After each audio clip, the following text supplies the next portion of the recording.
ആകാശവാണി.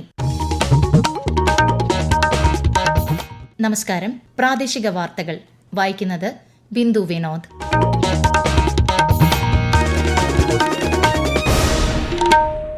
പ്രധാന വാർത്തകൾ. പഹൽഗാം ഭീകരാക്രമണത്തിന്റെ പശ്ചാത്തലത്തിൽ രാജ്യരക്ഷാമന്ത്രി രാജ്നാഥ് സിംഗുമായി കൂടിക്കാഴ്ച നടത്തി പ്രധാനമന്ത്രി നരേന്ദ്രമോദി. ഭീകരാക്രമണത്തിൽ ജീവൻ നഷ്ടമായ ഇടപ്പള്ളി സ്വദേശി എൻ രാമചന്ദ്രന്റെ വീട് കേന്ദ്ര സഹമന്ത്രി എൽ മുരുകൻ സന്ദർശിച്ചു. വ്യവസായ സൌഹൃദ സംരംഭങ്ങളിലൂടെ സ്റ്റാർട്ടപ്പുകളുടെ പറുദീസയായി കേരളം മാറിയതായി മുഖ്യമന്ത്രി പിണറായി വിജയൻ. വന്യജീവി സംരക്ഷണ നിയമ ഭേദഗതിയുമായി ബന്ധപ്പെട്ട നിയമപ്രശ്നങ്ങളെക്കുറിച്ച് വനംമന്ത്രി എ കെ ശശീന്ദ്രൻ അഡ്വക്കേറ്റ് ജനറലുമായി ചർച്ച നടത്തി. വിഖ്യാത ചലച്ചിത്രകാരൻ ഷാജി എൻ കരുണിന് നാടിന്റെ അന്ത്യാഞ്ജലി.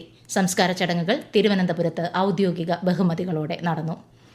ത്രിരാഷ്ട്ര ഏകദിന ക്രിക്കറ്റ് പരമ്പരയിൽ ദക്ഷിണാഫ്രിക്കയ്ക്കെതിരെ ഇന്ത്യയ്ക്ക് 15 റൺസ് വിജയം. IPL ക്രിക്കറ്റിൽ ഇന്ന് ഡൽഹി ക്യാപിറ്റൽസ് കൊൽക്കത്ത നൈറ്റ് റൈഡേഴ്സിനെ നേരിടും. വാർത്തകൾ വിശദമായി. പഹൽഗാം ഭീകരാക്രമണത്തിന്റെ പശ്ചാത്തലത്തിൽ രാജ്യരക്ഷാമന്ത്രി രാജ്നാഥ് സിംഗുമായി കൂടിക്കാഴ്ച നടത്തി പ്രധാനമന്ത്രി നരേന്ദ്രമോദി. ദേശീയ സുരക്ഷാ ഉപദേഷ്ടാവ് അജിത് ഡോവൽ, സംയുക്ത സേനാ മേധാവി അനിൽ ചൌഹാൻ, 3 സേനാ വിഭാഗങ്ങളുടെയും മേധാവികൾ എന്നിവർ യോഗത്തിൽ പങ്കെടുത്തു. ന്യൂഡൽഹിയിലെ പ്രധാനമന്ത്രിയുടെ വസതിയിലാണ് യോഗം ചേർന്നത്. അതേസമയം ജമ്മു കശ്മീരിൽ നിയന്ത്രണ രേഖയിലെ വിവിധയിടങ്ങളിൽ പാകിസ്ഥാൻ സൈന്യം ഇന്നലെയും വെടിവയ്പ് തുടർന്നു. ഉചിതമായ മറുപടി ഇന്ത്യൻ സേന നൽകുന്നുണ്ട്. കുപ്വാര, ബരാമുള്ള, അഖ്നൂർ മേഖലകളിലാണ് പാകിസ്ഥാൻ സൈനിക പോസ്റ്റുകളിൽ നിന്നും പ്രകോപനമില്ലാതെ വെടിവയ്പുണ്ടായത്. കേന്ദ്ര വാർത്താവിതരണ പ്രക്ഷേപണ സഹമന്ത്രി എൽ മുരുകൻ പഹൽഗാം ഭീകരാക്രമണത്തിൽ ജീവൻ നഷ്ടമായ എൻ രാമചന്ദ്രന്റെ വീട് സന്ദർശിച്ചു. കുടുംബാംഗങ്ങളെ ആശ്വസിപ്പിച്ച അദ്ദേഹം കേന്ദ്ര സർക്കാരിന്റെ എല്ലാ പിന്തുണയും അറിയിച്ചു. കൊച്ചിയിൽ അംബേദ്കർ ജന്മദിനാഘോഷങ്ങളുടെ ഭാഗമായി BJP സംഘടിപ്പിച്ച ചടങ്ങും കേന്ദ്രമന്ത്രി ഉദ്ഘാടനം ചെയ്തു. ഡോക്ടർ BR അംബേദ്കർ വിഭാവനം ചെയ്ത രീതിയിൽ എല്ലാ ജനവിഭാഗങ്ങളെയും ഉൾക്കൊള്ളിച്ച് രാജ്യത്ത് വികസനം നടപ്പാക്കിയത് BJP സർക്കാർ അധികാരത്തിൽ വന്നതിന് ശേഷമാണെന്ന് അദ്ദേഹം പറഞ്ഞു. ആധുനിക വിജ്ഞാന ഉൽപാദനത്തിന്റെ കേന്ദ്രമായി കേരളം മാറുകയാണെന്ന് മുഖ്യമന്ത്രി പിണറായി വിജയൻ. സംസ്ഥാന സർക്കാരിന്റെ 4ാം വാർഷികാഘോഷങ്ങളുടെ ഭാഗമായി കോട്ടയത്ത് നടന്ന ജില്ലാതല യോഗത്തിൽ സംസാരിക്കുകയായിരുന്നു അദ്ദേഹം. രാജ്യത്തെ ആദ്യ digital university, digital science park, water metro തുടങ്ങി മാതൃകാപരമായ ഒട്ടേറെ സംരംഭങ്ങൾക്ക് കേരളമാണ് തുടക്കം കുറിച്ചതെന്ന് അദ്ദേഹം പറഞ്ഞു. സംസ്ഥാനത്തെ കൂടുതൽ വ്യവസായ സൌഹൃദമാക്കുന്നതിനുള്ള സർക്കാരിന്റെ സംരംഭങ്ങളിലൂടെ സ്റ്റാർട്ടപ്പുകളുടെ പറുദീസയായി കേരളം മാറിയെന്നും മുഖ്യമന്ത്രി അഭിപ്രായപ്പെട്ടു. സ്റ്റാർട്ടപ്പുകളുമായി ബന്ധപ്പെട്ട് രാജ്യവും ലോകവും കേരളം നല്ല പുരോഗതി നേടുന്നുവെന്നാണ് കണക്കാക്കുന്നത്. 2016 അവസ്ഥ എടുത്താൽ 300 സ്റ്റാർട്ടപ്പുകളാണ് ഉണ്ടായിരുന്നത്. ഇപ്പോഴത് 6300 ആണ്. വലിയ തോതിലാണ് സ്റ്റാർട്ടപ്പിന്റെ വികസനം നടന്നിട്ടുള്ളത്. ഇതിന്റെ ഭാഗമായി സംസ്ഥാനത്തുണ്ടായ നിക്ഷേപം 5800 കോടി രൂപയുടേതാണ്. തൊഴിലവസരം 60,000 അപ്പോൾ സ്റ്റാർട്ടപ്പുകളുടെ പറുദീസയായാണ് കേരളത്തെ മറ്റുള്ളവർ കണക്കാക്കുന്നത്. ഈ വർഷത്തെ SSLC ഫലം മെയ് 9 പ്രഖ്യാപിക്കുമെന്ന് മന്ത്രി വി ശിവൻകുട്ടി. 72 കേന്ദ്രീകൃത ക്യാമ്പുകളിലായി മൂല്യനിർണ്ണയം നടത്തിയ ശേഷം മാർക്ക് എൻട്രി നടപടികൾ പൂർത്തീകരിച്ചതായി അദ്ദേഹം തിരുവനന്തപുരത്ത് വാർത്താ സമ്മേളനത്തിൽ പറഞ്ഞു. 4,27,000-ഓളം വിദ്യാർത്ഥികളാണ് ഇക്കുറി പരീക്ഷ എഴുതിയത്. വിദ്യാഭ്യാസ മേഖലയിലെ കേരളത്തിന്റെ ആവശ്യങ്ങൾ കേന്ദ്രത്തെ അറിയിക്കുന്നതിനായി മെയ് 2 ഡൽഹിയിൽ കേന്ദ്ര വിദ്യാഭ്യാസ മന്ത്രി ധർമ്മേന്ദ്ര പ്രധാനുമായി കൂടിക്കാഴ്ച നടത്തുമെന്നും അദ്ദേഹം പറഞ്ഞു. 1972 കേന്ദ്ര വന്യജീവി സംരക്ഷണ നിയമത്തിൽ സംസ്ഥാനം ഭേദഗതി കൊണ്ടുവരുമ്പോൾ ഉണ്ടാകാവുന്ന നിയമപ്രശ്നങ്ങൾ സംബന്ധിച്ച് അഡ്വക്കേറ്റ് ജനറൽ കെ ഗോപാലകൃഷ്ണക്കുറുപ്പുമായി വനംമന്ത്രി എ കെ ശശീന്ദ്രൻ ചർച്ച നടത്തി. വന്യജീവി ആക്രമണങ്ങൾക്കെതിരെ അടിയന്തര നടപടികൾ സ്വീകരിക്കുന്നതിൽ നിലവിലുള്ള പ്രായോഗിക ബുദ്ധിമുട്ടുകൾ ഒഴിവാക്കുന്നതിനാണ് സംസ്ഥാനം ഭേദഗതി ആവശ്യപ്പെടുന്നത്. സംസ്ഥാനം ഉദ്ദേശിക്കുന്ന ഭേദഗതികൾ ഉൾക്കൊള്ളിച്ചുകൊണ്ടുള്ള പ്രാഥമിക കരട് ബില്ലും മന്ത്രി അഡ്വക്കേറ്റ് ജനറലിന് സമർപ്പിച്ചു. ജനങ്ങളെ ഉപദ്രവിക്കുന്ന വന്യജീവികളെ ജില്ലാ കളക്ടറുടെയോ ചീഫ് കൺസർവേറ്ററുടെയോ റിപ്പോർട്ട് പരിഗണിച്ച് എത്രയും വേഗം മയക്കുവെടി വെക്കാനോ കൊല്ലുന്നതിനോ ചീഫ് വൈൽഡ് ലൈഫ് വാർഡന് അധികാരം നൽകാൻ ഭേദഗതി നിർദ്ദേശിക്കുന്നു. കൂടാതെ വന്യജീവികളുടെ എണ്ണം, ജനന നിയന്ത്രണം, മറ്റു സ്ഥലങ്ങളിലേക്ക് കൊണ്ടുപോകൽ തുടങ്ങിയവ ശാസ്ത്രീയ മാർഗങ്ങളിലൂടെ നിയന്ത്രിക്കാൻ ചീഫ് വൈൽഡ് ലൈഫ് വാർഡന് അധികാരം നൽകാനും കരട് ബില്ലിൽ ഉദ്ദേശിക്കുന്നു. കേരളത്തിന്റെ സ്വപ്ന കവാടമായ വിഴിഞ്ഞം അന്താരാഷ്ട്ര തുറമുഖം കമ്മീഷനിംഗ് ചടങ്ങിന് ഇനി 3 നാൾ മാത്രം. പ്രധാനമന്ത്രി നരേന്ദ്രമോദി മെയ് 2 വിഴിഞ്ഞം തുറമുഖം രാഷ്ട്രത്തിന് സമർപ്പിക്കുക. ഗംഭീരമായ ചടങ്ങിൽ മുഖ്യമന്ത്രി പിണറായി വിജയൻ ഉൾപ്പെടെയുള്ള പ്രമുഖർ പങ്കെടുക്കും. പ്രധാനമന്ത്രിയുടെ സന്ദർശനത്തോടനുബന്ധിച്ച് പ്രദേശത്ത് കനത്ത സുരക്ഷയാണ് ഒരുക്കുന്നത്. ഈ വാർത്തകൾ ആകാശവാണിയിൽ നിന്ന്. ആകാശവാണി വാർത്തകളും വാർത്താധിഷ്ഠിത പരിപാടികളും All India Radio News Thiruvananthapuram YouTube ചാനലിലും All India Radio News Thiruvananthapuram Facebook പേജിലും AR News_ തിരുവനന്തപുരം ഇൻസ്റ്റഗ്രാം അക്കൌണ്ടിലും AR News_TVM X ഹാൻഡിലും ലഭ്യമാണ്. ചലച്ചിത്ര സംവിധായകനും ഛായാഗ്രാഹകനുമായ ഷാജി N. കരുണിന് സാംസ്കാരിക കേരളത്തിന്റെ അന്ത്യാഞ്ജലി.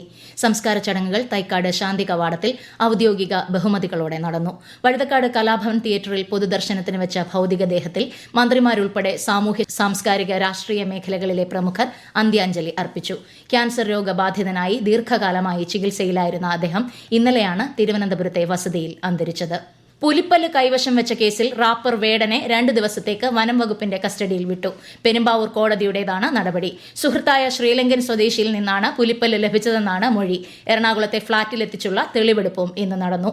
വയനാട് കാട്ടിക്കുളം 54-ൽ കർണാടക ട്രാൻസ്പോർട്ട് ബസും ടൂറിസ്റ്റ് ബസും കൂട്ടിയിടിച്ച് അപകടം. നിരവധി പേർക്ക് പരിക്കേറ്റു. ബസിനുള്ളിൽ കുടുങ്ങിയവരെ അഗ്നിരക്ഷാസേന എത്തിയാണ് പുറത്തെത്തിച്ചത്. സാമൂഹിക പരിഷ്കർത്താവ് ചട്ടമ്പി സ്വാമികളുടെ 101ാമത് മഹാസമാധി വാർഷിക സമ്മേളനം ചവറ പന്മന ആശ്രമത്തിൽ നടന്നു. മഹാമണ്ഡലേശ്വർ ശ്രീമദ് ആനന്ദവനം ഭാരതി സ്വാമികൾ മഹാസമാധി സമ്മേളനം ഉദ്ഘാടനം ചെയ്തു.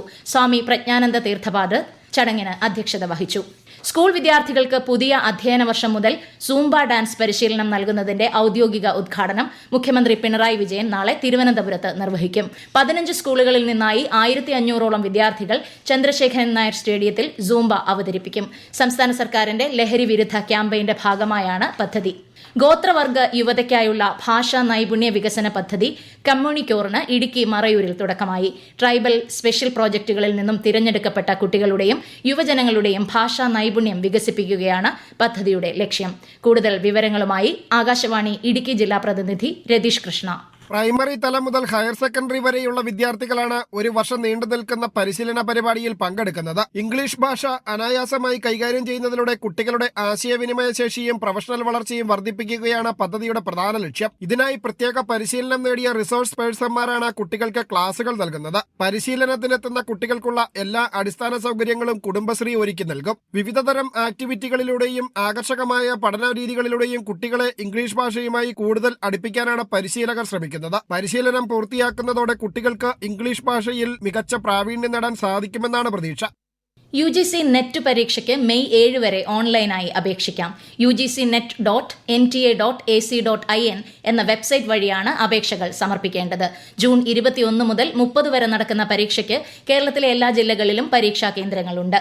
ശ്രീലങ്കയിൽ നടക്കുന്ന വനിതാ ത്രിരാഷ്ട്ര ഏകദിന ക്രിക്കറ്റ് പരമ്പരയിൽ ദക്ഷിണാഫ്രിക്കയ്ക്കെതിരെ ഇന്ത്യയ്ക്ക് 15 റൺസ് വിജയം. ടോസ് നേടി ബാറ്റിംഗ് തെരഞ്ഞെടുത്ത ഇന്ത്യ നിശ്ചിത ഓവറിൽ 6 വിക്കറ്റ് നഷ്ടത്തിൽ 276 റൺസ് നേടി. മറുപടി ബാറ്റിംഗിനിറങ്ങിയ ദക്ഷിണാഫ്രിക്ക 49.2 ഓവറിൽ 261 റൺസിന് പുറത്താവുകയായിരുന്നു. IPL ക്രിക്കറ്റിൽ ഇന്ന് ഡൽഹി ക്യാപിറ്റൽസ് കൊൽക്കത്ത നൈറ്റ് റൈഡേഴ്സിനെ നേരിടും. രാത്രി 7:30 ന്യൂഡൽഹിയിലാണ് മത്സരം. രാജ്യത്തെ ഓഹരി വിപണികളിൽ നേട്ടം. സെൻസെക്സ് 70 പോയിന്റ് ഉയർന്ന് 80,288-ലും നിഫ്റ്റി 7 പോയിന്റ് വർദ്ധിച്ച് 24,336-ലും വ്യാപാരം അവസാനിപ്പിച്ചു. സ്വർണ്ണവില ഉയർന്നു. പവന് 320 രൂപ വർദ്ധിച്ച് 71,840 രൂപയും ഗ്രാമിന് 8,980 രൂപയുമാണ് ഇന്നത്തെ വില. സംസ്ഥാനത്ത് അടുത്ത മാസം മഴക്കാലപൂർവ്വ ഭക്ഷ്യസുരക്ഷാ പരിശോധനകൾ നടത്തുമെന്ന് മന്ത്രി വീണ ജോർജ്. ഓപ്പറേഷൻ ലൈഫിന്റെ ഭാഗമായാണ് മെയ് 2 മുതൽ 1 മാസക്കാലം പരിശോധനകൾ നടക്കുക. തട്ടുകട മുതൽ ചെക്ക് പോസ്റ്റുകൾ വരെ വിപുലമായ പരിശോധനകളാണ് നടത്തുക. മൃഗസംരക്ഷണ വകുപ്പിന്റെ മൊബൈൽ വെറ്ററിനറി സർജറി യൂണിറ്റുകളുടെ ഫ്ളാഗ് ഓഫ് മുഖ്യമന്ത്രി പിണറായി വിജയൻ നാളെ നിർവഹിക്കും. രാവിലെ തിരുവനന്തപുരം ജിമ്മി ജോർജ് ഇൻഡോർ സ്റ്റേഡിയത്തിലാണ് ഫ്ളാഗ് ഓഫ് നടക്കുക. കർഷകർക്ക് വീട്ടുപടിക്കൽ മൃഗചികിത്സാ സേവനം ലഭ്യമാക്കുക എന്ന ലക്ഷ്യത്തോടെയാണ് പദ്ധതി നടപ്പാക്കുന്നത്. കാനഡ തെരഞ്ഞെടുപ്പിൽ ഭരണ തുടർച്ചയുമായി ലിബറൽ പാർട്ടി. മാർക്ക് കാർണി പ്രധാനമന്ത്രി സ്ഥാനത്ത് തുടരും. 168 സീറ്റുകളോടെയാണ് ലിബറലുകൾ ഭരണം നിലനിർത്തിയത്. തിരഞ്ഞെടുപ്പ് വിജയത്തിൽ മാർക്ക് കാർണിയെ പ്രധാനമന്ത്രി നരേന്ദ്രമോദി അഭിനന്ദിച്ചു. പ്രധാന വാർത്തകൾ വീണ്ടും. പഹൽഗാം ഭീകരാക്രമണത്തിന്റെ പശ്ചാത്തലത്തിൽ രാജ്യരക്ഷാമന്ത്രി രാജ്നാഥ് സിംഗുമായി കൂടിക്കാഴ്ച നടത്തി പ്രധാനമന്ത്രി നരേന്ദ്രമോദി. ഭീകരാക്രമണത്തിൽ ജീവൻ നഷ്ടമായ ഇടപ്പള്ളി സ്വദേശി N. രാമചന്ദ്രന്റെ വീട് കേന്ദ്ര സഹമന്ത്രി L. മുരുകൻ സന്ദർശിച്ചു. വ്യവസായ സൌഹൃദ സംരംഭങ്ങളിലൂടെ സ്റ്റാർട്ടപ്പുകളുടെ പറദീസയായി കേരളം മാറിയതായി മുഖ്യമന്ത്രി പിണറായി വിജയൻ. വന്യജീവി സംരക്ഷണ നിയമ ഭേദഗതിയുമായി ബന്ധപ്പെട്ട നിയമപ്രശ്നങ്ങളെക്കുറിച്ച് വനം മന്ത്രി AK ശശീന്ദ്രൻ അഡ്വക്കേറ്റ് ജനറലുമായി ചർച്ച നടത്തി. വിഖ്യാത ചലച്ചിത്രകാരൻ ഷാജി എൻ കരുണിന് നാടിന്റെ അന്ത്യാഞ്ജലി. സംസ്കാര ചടങ്ങുകൾ തിരുവനന്തപുരത്ത് ഔദ്യോഗിക ബഹുമതികളോടെ നടന്നു. ത്രിരാഷ്ട്ര ഏകദിന ക്രിക്കറ്റ് പരമ്പരയിൽ ദക്ഷിണാഫ്രിക്കയ്ക്കെതിരെ ഇന്ത്യയ്ക്ക് 15 റൺസ് വിജയം. IPL ക്രിക്കറ്റിൽ ഇന്ന് ഡൽഹി ക്യാപിറ്റൽസ് കൊൽക്കത്ത നൈറ്റ് റൈഡേഴ്സിനെ നേരിടും. പ്രാദേശിക വാർത്തകൾ കഴിഞ്ഞു. അടുത്ത വാർത്താ പ്രക്ഷേപണം രാത്രി 7:25.